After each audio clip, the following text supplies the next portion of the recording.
Hello guys, कैसे हो आप सभी लोग। स्वागत है आपका नीत लव स्टोरीज़ में। और अगर आज आपका वॉइस अच्छी ना लगे या कुछ भी गड़बड़ी लगे तो एडजस्ट कर लेना, क्योंकि मेरा गला ख़राब है।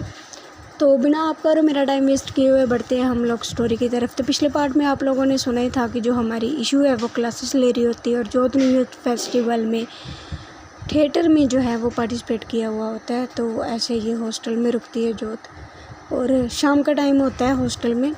और जो इनके कोच होते हैं यानी कि राहुल सर, वो इनको बुलाते हैं और इनकी जो रिफ़्रेशमेंट होती है शाम की वो इनको दी जाती है। और इनको बता दिया जाता है कि 8 बजे जो है वो डिनर का टाइम है। और डिनर करके उसके बाद बच्चे सभी जो हैं ऑडिटोरियम में आएंगे। करीबन 10 बजे तक प्रैक्टिस चलेगी और उसके बाद जो है सभी बच्चे सोने चले जाएंगे और सुबह फिर से 8 बजे ऑडिटोरियम में सभी बच्चे आ जाएंगे। तो ऐसे होता है जी, सभी बच्चे 8 बजे पहले तो 8 बजे तक प्रैक्टिस करते हैं, उसके बाद जो है डिनर करने जाते हैं और थोड़ा टहल के तकरीबन 9 बजे तक फ्री होते हैं। और उसके बाद जो है ऑडिटोरियम में जाते हैं। इनकी जो है 10 बजे तक प्रैक्टिस चलती है। और जो दूसरी तरफ जो हमारी इशू होती है वो घर का जाके काम करती है, अपने पापा को खाना देती है, अपने भैया को खाना देती है और ख़ुद खाती है, थोड़ी सी स्टडी करती है और उसके बाद वो जो है 10 बजे के करीब वो भी सो जाती है।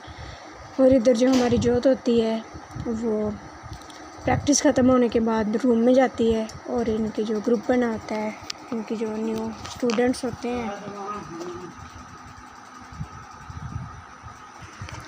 और इनका ग्रुप होता है, एक जो इनकी टीम बनी होती है थिएटर में, इन सभी को एक ही रूम मिला हुआ होता है। तो ये सभी लोग बैठते हैं, बातें वगैरह करते हैं, पूछते हैं कि किसके घर वाले क्या क्या करते हैं, ऐसा वैसा।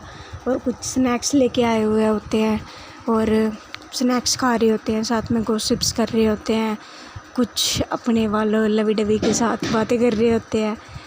तो ऐसे करते करते इनके जो है 11 साढ़े 11 हो जाते हैं। तो एक इनकी दी होती है जिसका नाम श्रुति होती है, उसको जो है रिस्पॉन्सिबिलिटी दी जाती है कि इन बच्चों को टाइम पे सुलाना है और टाइम पे उठा के ऑडिटोरियम में लेके आना है। तो वो 11:30 बजे सबको थोड़ा सा डांटती हैं कि अभी सो जाओ, बहुत हो गया, अगर ऐसा करोगे तो फिर मैं कल से बात नहीं करने दूँगी। तो फिर ये सभी बच्चे जो हैं वो सो जाते हैं और इशू को जो जोत होती है उसको नींद तो नहीं आ रही होती, क्योंकि घर पे मखमली बेड पे सोना और यहाँ पे बेंच पे सो रहे हो आप, जैसे बेड होते हैं हॉस्टल में, तो वहाँ पे वो एडजस्टमेंट कैसे है ना करेगी, थोड़ा सा उसके लिए टफ़ होता है। पर जैसे तैसे करके उसको करीबन 2-2:30 बजे के पास नींद लगी जाती है और जो हमारी इशू होती है वो सो गई होती है। अगले दिन इनको जो है उठाया जाता है और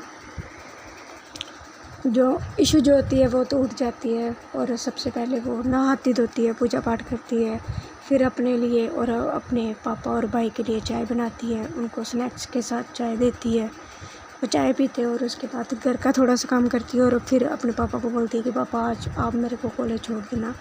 तो उसके पापा बोलते हैं कि हाँ बेटा ठीक है, कोई बात नहीं, तो रेडी हो जा, मैं ऑफिस जाता जाता तेरे को कॉलेज छोड़ जाऊँगा।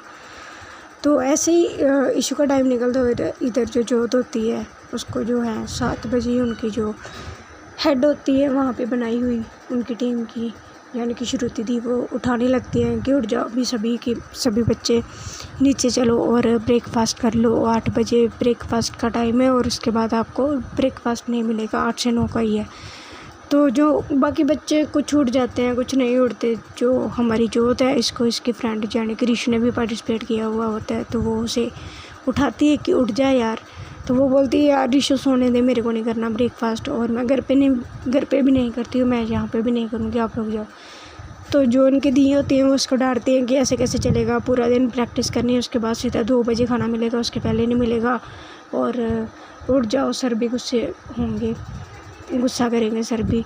तो वो बोलते हैं कि नहीं मेरे को नहीं पता कि दी मैं नहीं जा रही, आप प्लीज़, मैं सुबह का खाना नहीं खाती। तो ऐसे होता है। तो जो जोत है वो नहीं उठती और जो दी है बाकी बच्चे जो हैं वो चले जाते हैं और उसके बाद जो उसकी टीम आती है ऊपर और एक उनकी जो हेड होती है वो आके फिर से जोत को उठाती है कि अभी तक तो उठी नहीं है, सर ने बोला था 8 बजे तक ऑडिटोरियम आना है, पर अभी सर नीचे मिले थे तो वो 9 बजे तक बुला रहे हैं, तो जल्दी से उठ जा, और अगर थिएटर करना है तो बेटा तेरे को टाइम के पाबंद होना पड़ेगा। तो जो जोत होती है वो उठ जाती है, फिर फ्रेश होती है, और उसके बाद जो है ये सभी बच्चे ऑडिटोरियम में जाते हैं, इनकी प्रैक्टिस होती है। तो जो इनके सर होते हैं वो बोलते हैं कि खाना कैसा लगा, तो सभी बच्चे बोलते हैं हाँ सर अच्छा था। तो जोत कुछ भी नहीं बोलती, तो जब सर इसको पूछते हैं कि कैसा लगा तो हाँ बोल देती हाँ सर अच्छा था। तो इसकी जो दी होती है वो बोलती सर ये झूठ बोल रही है, इसने तो खाना खाया ही नहीं। तो सर बोलते हैं कि क्यों, तूने खाना क्यों नहीं खाया? तो बोलती है सर कि मैं सुबह सुबह सर मेरे से खाना नहीं खाया जाता, अगर मैं खा लूँ तो मेरा मन ख़राब होता है। तो इसके सर बोलते हैं कि यहाँ पे पता कितनी एनर्जी लगेगी बेटा, ऐसे नहीं चलेगा, ऐसे तो आप बीमार पड़ जाओगे, और मेरे को ऐसा बच्चा नहीं चाहिए जो बीमार पड़ जाए। तो वो बोलते नहीं सर मैं नहीं बीमार पड़ूँगी, मेरी हैबिट है ये। तो उसके सर बोलते कि आज माफ़ कर रहा हूँ, कल से तेरे को थोड़ा बहुत तो खाना पड़ेगा।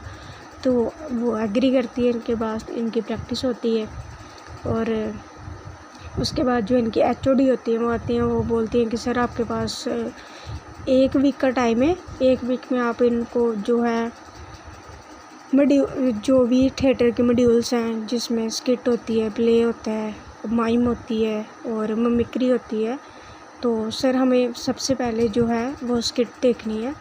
तो आप इनको प्ले और स्किट दोनों ही 1 हफ़्ते में रेडी करवा दें, क्योंकि 1 हफ़्ते के बाद इसी ऑडिटोरियम में हमारे कॉलेज के बच्चे बैठेंगे, वो देखेंगे, और अगर उनकी तरफ से हमें अच्छा रिस्पांस मिला तो फिर हम ये प्ले जो है वो आगे यूनिवर्सिटी में लेके जाएंगे, अदरवाइज़ आप प्ले चेंज कर देना। तो इसके साथ जो है एग्री करते हैं, और उसके बाद इनकी दुगनी मेहनत करवाना शुरू कर देते हैं। और जोत की मम्मा उसको कॉल करती हैं, पूछती हैं बेटा कैसे है, तो भूल ही गई कॉल करना। तो बोलती है मम्मा मैं रात को थक गई थी तो इसलिए सॉरी। तो फिर जो उसकी मम्मा होती है वो बोलती है खाना खा लिया? तो बोलती है कि मम्मा सुबह तो नहीं, अभी दोपहर को खाऊंगी। तो उसकी मम्मा बोलती है ठीक है खा लियो, अपना ध्यान रखियो, और किसी से के साथ फाइट मत करना, अच्छे से रहना, ठीक है। तो जो है वो एग्री करती है। दूसरी तरफ जो हमारी इशू होती है उसका तो बेचारी का सेम शेड्यूल चलता होता है, कॉलेज से घर, घर पे काम एंड ऑल, और ऐसे इनके कुछ दिन बीत जाते हैं। तो फाइनली वो दिन आता है जिस दिन का हम सबको इंतज़ार था, यानी कि जब जोत और इशू एक दूसरे को देखते हैं, जब वो लोग कि दोनों में से एक नोटिस करता है और एक नहीं करता। तो चलिए ये बात अगले पार्ट में बताऊंगी। तो आज के लिए बस इतना ही। तो ठीक है, मिलते हैं फिर हम अगले पार्ट में। तो तब तक के लिए अपना ध्यान रखिए। Okay bye, tata, thank you.